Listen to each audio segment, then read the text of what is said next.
महाराज, महल में जो कीमती खजाना रखा था वो चोरी हो गया है। मंत्री जी की बात सुनकर राजा गुस्से से महल के सारे नौकरों को अपने पास बुलाते हैं। मैं जानता हूँ कि तुम लोगों में से ही किसी ने मेरे खजाने की चोरी की है, तो जिसने भी ये काम किया है वो सामने आ जाए और सच बता दे। मैं वादा करता हूँ कि मैं उसे माफ कर दूंगा, साथ ही कुछ खजाना भी दूंगा। लेकिन अगर तुमने सच नहीं बताया तो मैं तुम सबके साथ बहुत बुरा करूंगा। राजा ये कहकर एक एक नौकर से पूछताछ करते हैं। तभी मंत्री जी राजा से कहते हैं, महाराज, मुझे लगता है कि ये काम हमारे राज्य के किसी नौकर का नहीं है, बल्कि दूसरे राज्य से आए हुए कुंदन का है।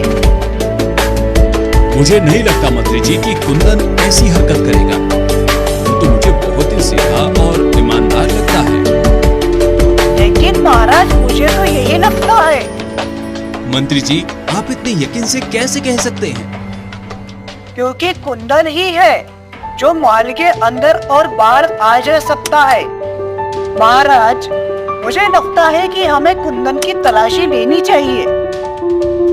ठीक है मंत्री जी, चलिए जहाँ कुंदन रहता है हम सब वहीं चलते हैं।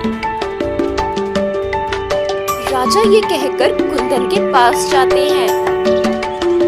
मैंने तुम्हें सीधा और ईमानदार समझकर अपने राजमहल में काम दिया और तुमने मेरी ही खजाने की चोरी कर ली। चोरी?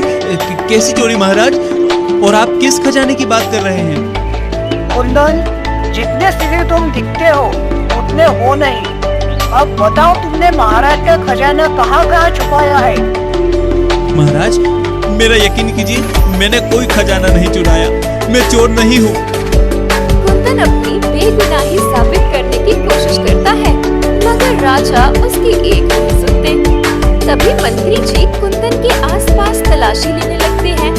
तलाशी लेने पर उन्हें सोने के कुछ सिक्के मिलते हैं।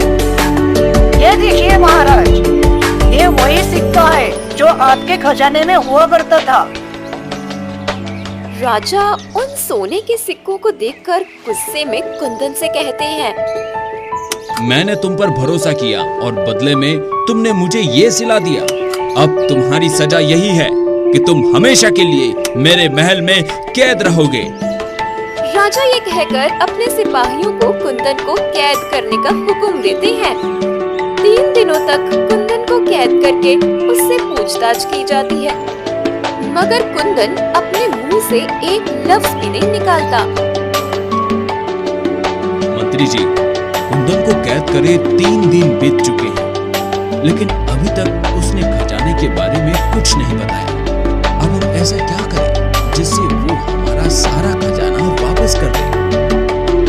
महाराज, मुझे लगता है कि कुंदन ने वह सारा खजाना अपने राज्य के राजा के पास भेज दिया है। अभी राजा और मंत्री ये बात कर रहे थे कि तभी वहाँ कुंदन का छोटा बंदर आता है और राजा से कहता है, प्रणाम महाराज। अरे तुम तो वही बंदर हो ना जो उस बंदर के साथ हर समय पाए जाते थे? जी महाराज, मैं वही बंदर हूँ। मगर मैंने तो पहले कभी तुम्हें बोलते हुए नहीं सुना।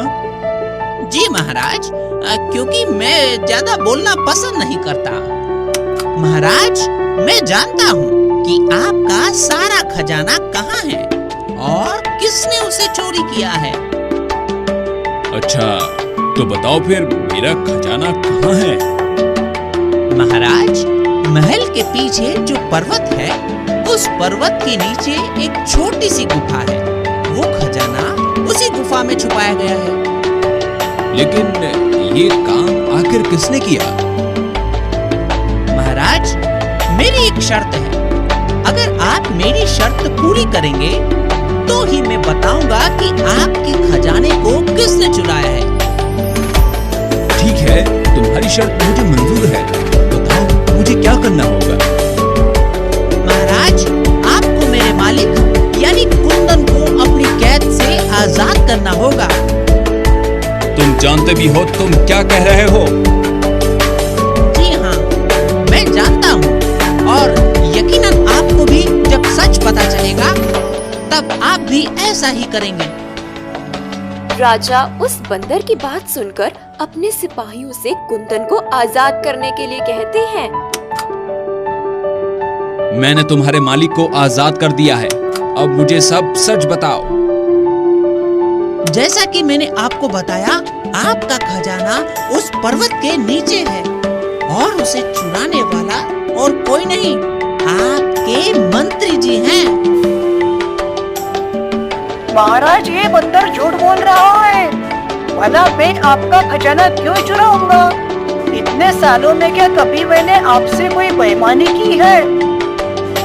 मंत्री की ये बात सुनकर राजा उस बंदर से कहते हैं, मूर्ख बंदर, ये क्या कह रहे हो? तुम हमारे मंत्री जी पर झूठा आरोप लगा रहे हो।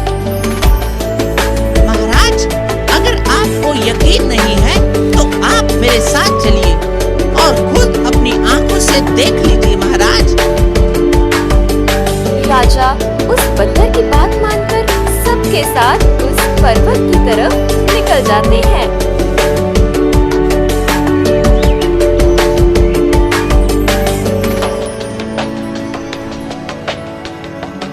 छोटा बंदर सबको उस पर्वत के नीचे बनी गुफा में ले जाता है और वहाँ पर छुपा सारा खजाना राजा को दिखाता है।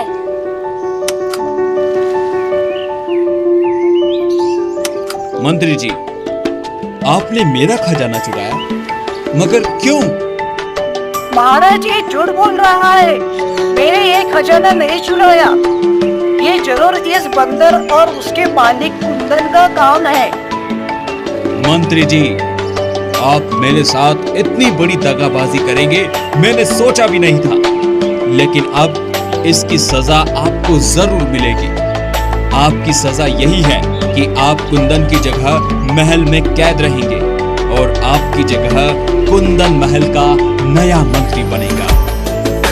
मंत्री को सजा सुनाने के बाद राजा कुंदन से कहते हैं, कुंदन, मुझे माफ कर दो, मैंने तुम्हें बेवजह सजा दी। नहीं महाराज, आप मुझसे माफी मांगो।